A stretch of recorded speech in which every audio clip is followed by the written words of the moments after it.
The Russell Wilson contract is accounting for what percentage of the Denver Broncos cap space for 2024? Welcome into your Denver Sports Daily for March 14th. Let's go. Taking you through your morning headlines, it's Denver Sports Daily with Rachel Vigil. We all knew that this was eventually going to come, or we were going to see the Denver Broncos split and go 50-50. Were they going to pay the full $85 million up front? Well, we finally have the answer. Despite Russell Wilson not even taking a single snap of his $85 million contract, essentially, the Broncos are going to be paying $38 million for Russell Wilson to play for the Pittsburgh Steelers. So that number, like I said, could be split one of two ways. Essentially, they could have been doing the full $85 million guarantee up front, or they could have split it against 2 years, which is what the Broncos are going to do. So they will be taking on in year one for the 2024, which is going to be $53 million worth, and then 32 in 2025. Definitely a bit of a bummer, but honestly, I like this move. Well, I do wish that they would have just paid the full 85 up front and been like, this year is going to be a wash. It's going to be what it is. I do like that Sean Payton is saying we're going to take this year truthfully as a rebuilding year and looking forward. So what essentially does this mean? Number one, it is the highest single season cap hit in the capacity in NFL history, which just is a bummer, but it's also taking up 20.5% of Denver's adjusted salary cap in 2024. So Russell Wilson, who will not even be on the team, will essentially take up 20% of the salary cap for the Denver Broncos. We've seen all the restructurings. We've seen some of the moves the Broncos have made. It was kind of hinting at this, that it was going to be the larger number for 2024, and that ends up being the truth. So over the weekend, we did see that the Broncos were moving on from Jerry Jeudy in a trade to the Cleveland Browns, and the Browns seemed to be welcoming Jeudy with open arms. They had tweeted out this picture over on X saying, looking good, Jerry Jeudy right there, obviously in the brown and orange to be able to do it. Jerry Jeudy was pretty much a huge disappointment here in the Mile High City, one way or another. If you like to look at it and say he just didn't have a quarterback who could get him a ball, or he just was a bust for where they got him. He collected 11 touchdowns in 57 games, had 2 touchdowns in 2023, excuse me. And essentially the Broncos were like, yep, we can get what we can get for him. We'll move on and look elsewhere. So Jerry Jeudy, best of luck in Cleveland. I don't think we will be missing you, although I will be interested to see when the Broncos do play the Cleveland Browns and how that relationship ends up being. Broncos now are bringing back another wide receiver. That is little Jordan Humphreys. He was one of the first players that Sean Payton essentially brought over to the Broncos after becoming their head coach last season. 25 years old. 5-year veteran. He agreed on a 1-year contract last year, and he had 428 snaps and 3 touchdowns last season. So definitely, he's not like this household name by any mean. I feel like a lot of people kind of started to figure out who little Jordan Humphreys was, but I do think he will be a good addition to an already interesting wide receiver room with Courtland Sutton, Marvin Mims, obviously little Jordan, and we'll see kind of what they end up doing if Courtland Sutton stays with the Broncos or how that will look. I do wonder if more moves are going to be done essentially in the upcoming weeks or months when it comes to Courtland Sutton, but I also kind of feel like they're looking at Courtland Sutton like he could be a wide receiver number 1 with Tim Patrick. Plus, I have Tim Patrick out of that mix right there with Marvin Mims, obviously, Lil Jordan, Courtland Sutton, and Tim Patrick. So I can't forget Timmy P because I'm really excited to see what he's going to do this year. Now, with that being said, this next minute is presented to you by Smash Burger. The Denver Nuggets last night beat the Miami Heat, handing their former NBA Finals foe their 12th loss out of the last 13 times that they've met. The Nuggets go on to win 100-88. It was a good game. Ultimately, though, it was a good game because it wasn't crazy numbers out of Nikola Jokic or Jamal Murray. MPJ was looking good. We saw quite a few AG jams, which I love seeing. But Reggie Jackson, after getting called out by Michael Malone, essentially came into the fourth quarter and took over. So we can throw up the stats because we do have them on MPJ and Jokic, of course. You got 38 minutes, 34 minutes, 12 points from Jokic. Like I said, it wasn't a huge game for him, but 14 rebounds also. 6 assists, 1 steal, and then MPJ with the 25 points, 7 rebounds. MPJ was looking real solid last night, and he's honestly been on a nice streak, so it's good to see him.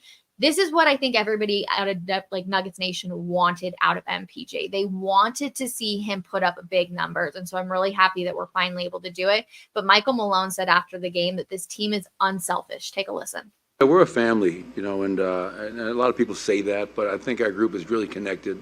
And we don't just play with each other. I think we care for each other. And that may sound corny in pro sports, but I think the best teams, the closest teams, really do have a brotherhood. And I think everybody knows that Reggie's been struggling to make shots, never for a lack of effort. The guy's in the gym all the time. And the funny thing is, I had Jamal Murray and Kentavious Caldwell-Pope at the scorer's table during that stretch. And this speaks a lot about our group. Both those guys said to me, Coach, let Reggie ride, let CB ride. This group is playing well. And, you know, part of our culture, because we do have a culture in Denver as well, part of our culture is being selfless, getting over yourself.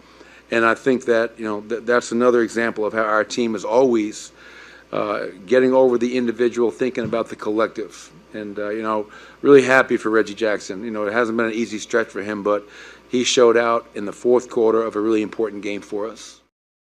Definitely not an easy stretch by any means, but the Colorado Avalanche last night wasn't an easy one for them either. They fall 3-0 in the first and second quarter, essentially, to the Canucks. But then things just started getting going out there in Vancouver. Josh Manson gets in a fight, so we're absolutely loving the rustle and tussle and saying, okay, this team still has fight in them. They easily could have been like, you know what, this game is a sweep. We are done with it. But no. First of all, Vancouver, this is going to be your lesson learned. Do not play all the small things, even if you're up by 3 points against the Colorado Avalanche, because it will light a fire in this team. Mikko Rantanen gets things going. He opened up the scoring for the Avs, and we see Nathan MacKinnon come in. He's got a power play goal.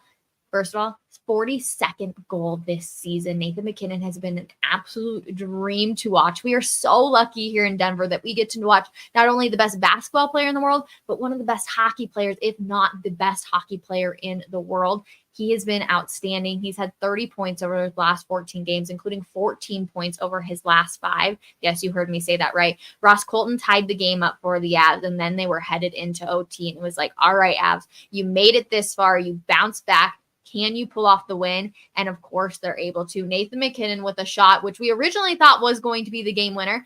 It didn't go to Nathan MacKinnon. It ends up going to Valeri Nichushkin because it bounces off of his head and goes into the net. An absolutely insane game to watch if you are an Avalanche fan, and a really, really solid because, again, the Avs have continued to struggle on the road. They are just a little over 500 on the road this season, and we remember during their cup run, they were such a solid team on the road.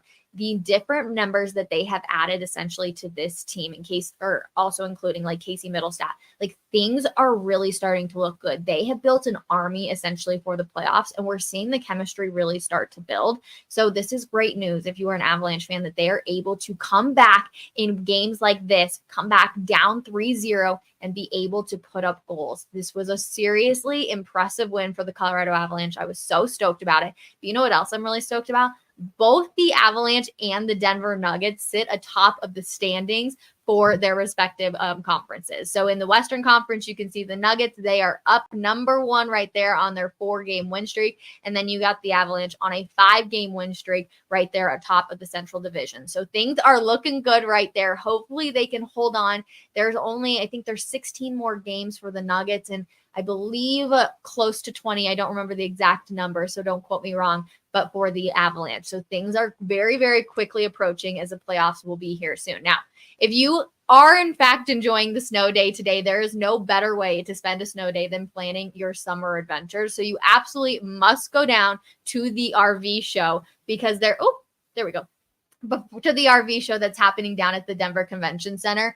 In case you're like, I'm not going to drive, Rachel. Absolutely not. There is a light rail stop right under the convention center. So you can do the park and ride to get down there. There's amazing deals going on. I'm actually really bummed because I was planning to go down there, but unfortunately I'm snowed into my house. So they've got really cool stuff though headed out there. So a perfect day to definitely start planning your outdoor adventures for the summer because let's be honest, I'm totally done with the snow. I know a lot of people are, so I'm ready for the warm weather and getting up to the mountains. So this is an awesome opportunity. You can go down there today, tomorrow, and Saturday. I know we will be having a show down there on Saturday as well. So definitely make sure you check it out. Like I said, down there at the convention center.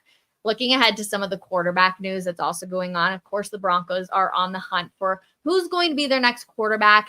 And as I watch names just continue to go off the board, it makes me think that truthfully, the Broncos are just buying into the draft and they are going to go with Jared Stidham and a rookie QB. Mason Rudolph signed a 1-year deal with the Tennessee Titans. It's a $3.62 million deal.